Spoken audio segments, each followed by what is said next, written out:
there is something about the idea of lyric theater, of the idea of text and music coming together, that actually forms a third rail, to tell you the truth. What I see is the lyric aspect is definable, is objective, and then you have the musical aspect, which is very subjective to the person, and it hits us in a more emotive way rather than an intellectual way per se.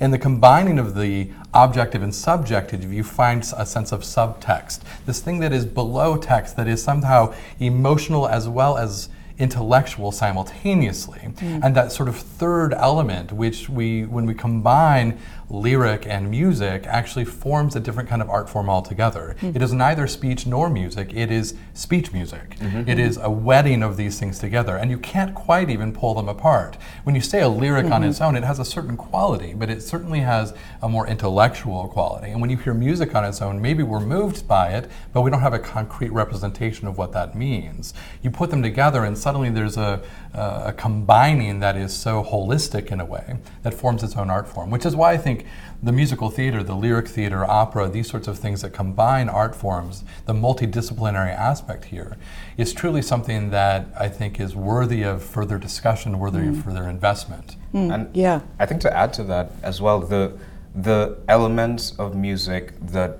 and I guess also lyric work that's, and storytelling work that's about enjoyment and pleasure, but then on one hand, and then also about serious themes and deep ideas, that musical theater, because it works on those two levels in concert, adds a whole other dimension of how you can talk about, I mean, Into the Woods is hilarious sometimes, and then sometimes it's also really dark and heavy and serious.